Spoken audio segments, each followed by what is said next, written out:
After the light reaction, let's start the dark reaction. Dark reaction is so many different types of names according to their discovery or their pathway. तो dark reaction के बहुत सारे names हैं अलग अलग types के, जैसे कि सबसे पहले डार्क रिएक्शन को ब्लैकमैन रिएक्शन में बोला जाता है बिकॉज ब्लैकमैन ने इसको सबसे पहले डिस्कवर किया था। और डार्क रिएक्शन इसका नाम इसलिए रखा गया बिकॉज डार्क रिएक्शन जो होती है वो लाइट इंडिपेंडेंट रिएक्शन होती है, उसको लाइट की रिक्वायरमेंट नहीं होती है। दूसरा कैल्विन साइकिल, बेंजन और कैल्विन ने इसको सबसे पहले डिस्कवर किया था रेडियो एक्टिव की हेल्प से। इसके अंदर जो भी एलिमेंट्स है उनको ट्रेस किया।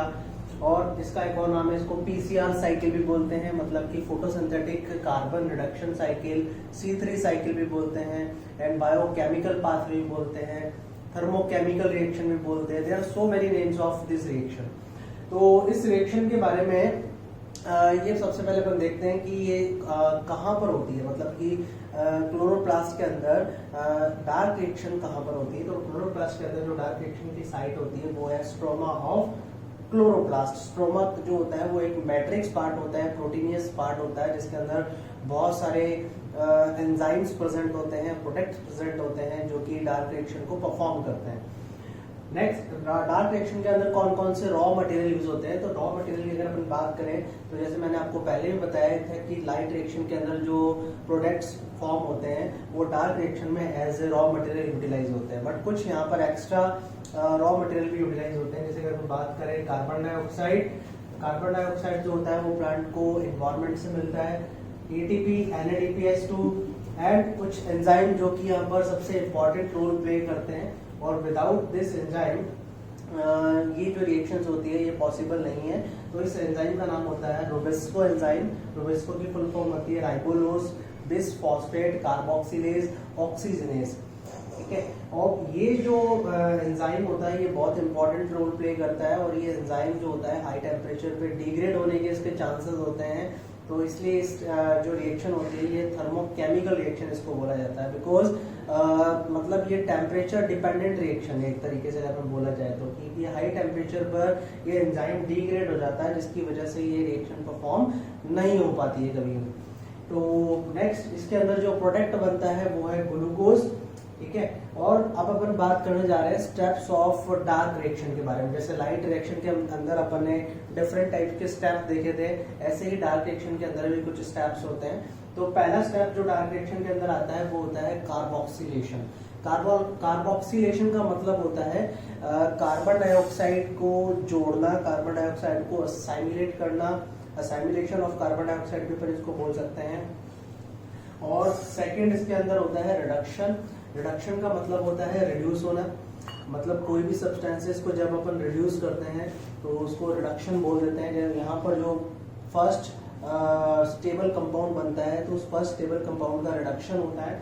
After reduction the formation of glucose, और उसमें ग्लूकोज का फॉर्मेशन होता है। एंड देन आफ्टर फोर्थ यहाँ पर जो स्टेज है वो है रीजनरेशन ऑफ RUBP।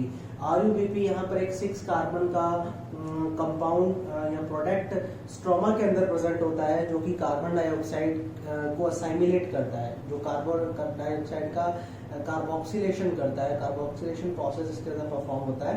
तो ये RUBP जो प्रोडक्ट होता है ये कांस्टेंट क्वांटिटी में बना रहता है, मतलब ये अपने आप को दोबारा से रीजनरेट करता है। तो ये 4 स्टेप्स अपन इस डार्क रिएक्शन के अंदर डिटेल में पढ़ने वाले हैं।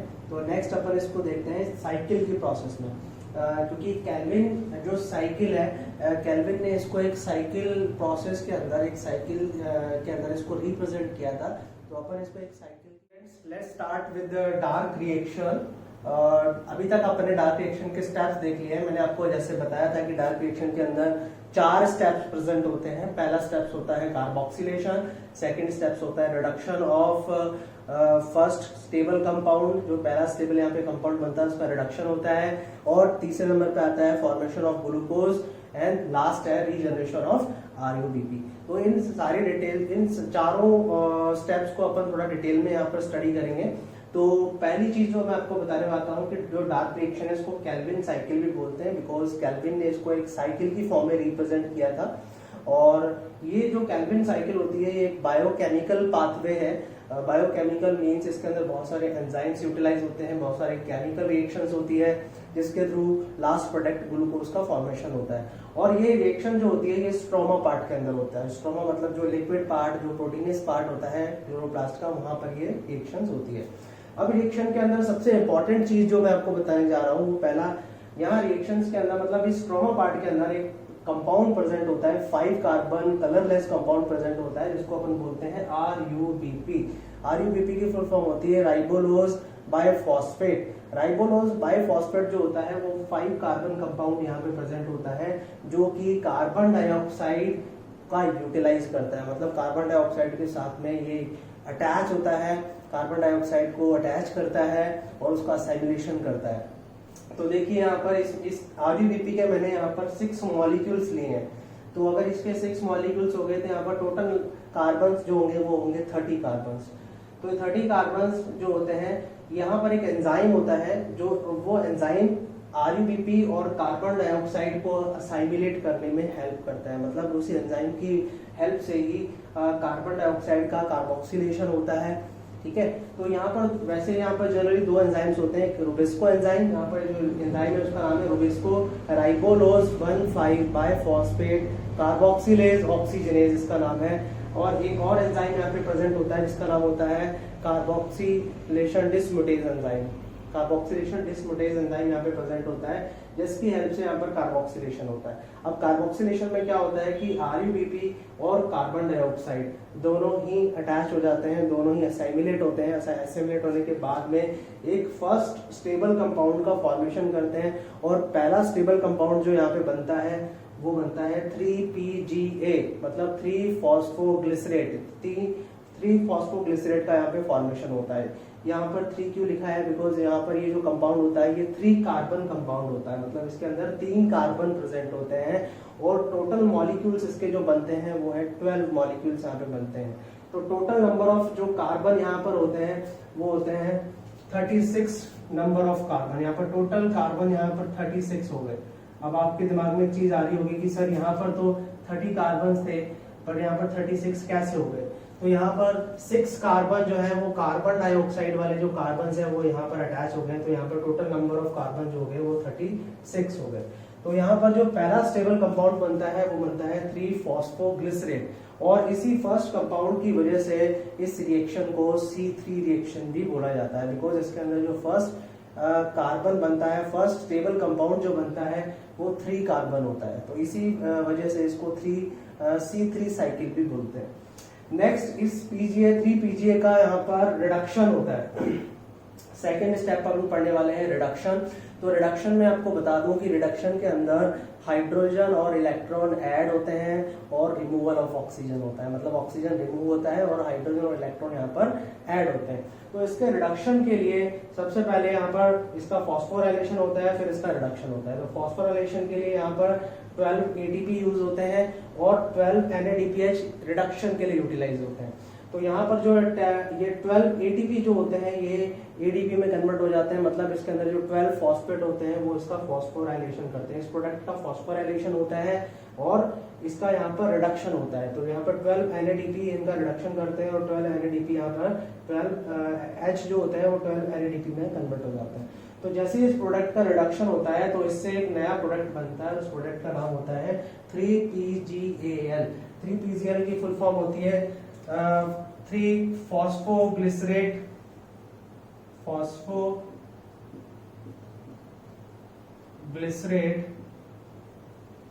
एल्डिहाइड।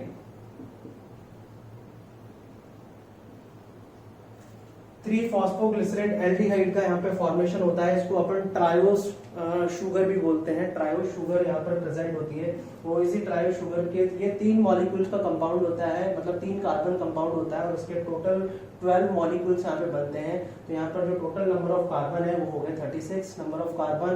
अब इसमें से 3PGL में से कुछ आइसोमेरेज जो होते हैं, आइसोमेरेज यहाँ पर कन्वर्ट हो जाते हैं DPAH के अंदर, डाई हाइड्रोक्सी एसीटोन फॉस्फेट के अंदर यहाँ पे कन्वर्ट हो जाते हैं और कुछ 3 PGL यहाँ पर कन्वर्ट हो जाता है। मतलब यहाँ पर टोटल 2 मॉलिक्यूल्स 3 PGL के होते हैं जो इसके अंदर पार्टिसिपेट करते हैं। और इन मॉलिक्यूल्स, ये जो मॉलिक्यूल्स यहाँ पर है, ये एक एंजाइम की हेल्प से, यहाँ पर जो एंजाइम होता है उस एंजाइम का नाम होता है एल्डोज। एल्डोज एंजाइम की हेल्प से ये कन्वर्ट हो जाते हैं 3 फ्रक्टोज 1,6 बाइफॉस्फेट के अंदर। मतलब यहाँ पर 3 फॉस्फेट फ्रक्टोज 1,6 बाइफॉस्फेट का फॉर्मेशन होता है और इस फ्रक्टोज 1,6 बाइफॉस्फेट के 3 मॉलिक्यूल्स बनते हैं। और ये फ्रक्टोज 1,6 बाइफॉस्फेट जो होता है ये लास्टली कन्वर्ट हो जाता है ग्लूकोज के अंदर। और ग्लूकोज जो होता है बेसिकली यहाँ पर जो कंटिन्यू जब क्वांटिटी में ग्लूकोज बनता है तो ग्लूकोज के यहाँ पर पॉलीमराइजेशन होता है जिससे वो स्टार्च में कन्वर्ट हो जाता है। तो लास्ट प्रोडक्ट जो प्लांट के अंदर फूड की फॉर्म में स्टोर होता है वो होता है यहाँ पर स्टार्च। रिमेनिंग प्रोडक्ट्स जो यहाँ पे बचा है, रिमेनिंग यहाँ पर जो 3 PGL बचे होते हैं, मतलब 3 फॉस्फोग्लिसरेट के जो रिमेनिंग मॉलिक्यूल्स यहाँ पे बचे होते हैं, बिकॉज यहाँ पे सभी मॉलिक्यूल्स यूटिलाइज नहीं होते हैं। यहाँ पर only 2 molecules of 3 PGL utilise होते हैं। बाकी के जो मॉलिक्यूल्स होते हैं वो दोबारा से रीजनरेशन करते हैं RUBP का रीजनरेशन करते हैं। तो ये जो मॉलिक्यूल्स होते हैं इनके अंदर केमिकल रिएक्शन होती है और यहाँ पर 6 ATP यूटिलाइज होते हैं फॉस्फोराइलेशन के लिए, और इसी फॉस्फोराइलेशन की वजह से ये दोबारा से कन्वर्ट हो जाते हैं RUBP के अंदर। तो ये RUBP एक स्टेबल कंपाउंड होता है जो कि फर्स्ट कंपाउंड होता है और स्टेबल कंपाउंड होता है जो कि कांस्टेंट क्वांटिटी में स्ट्रोमा के अंदर बना रहता है। और इसी RUBP की हेल्प से कार्बन डाइऑक्साइड का यहाँ पर कार्बोक्सिलेशन होता है, साइमिलेशन होता है और ये कार्बन डाइऑक्साइड का रिडक्शन, उसका फॉर्मेशन होता है। आई होप आपको ये साइकिल थोड़ा समझ में आ गया होगा। इस साइकिल के अंदर 1 ग्लूकोज फॉर्मेशन, जब 1 ग्लूकोज फॉर्मेशन के लिए यहाँ पर 12 ATP और 12 NADPH का यूज होता है। मतलब टोटल ATP यहाँ पर 12 ATP और 6 ATP। तो 12 यहाँ पर ATP की जो क्वांटिटी यूज होती है वो है 12 प्लस 6, तो टोटल ATP यहाँ पर हो गई 18 ATP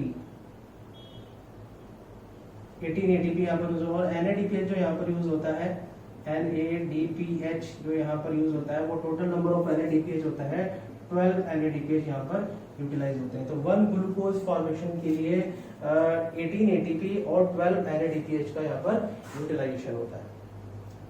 थैंक यू।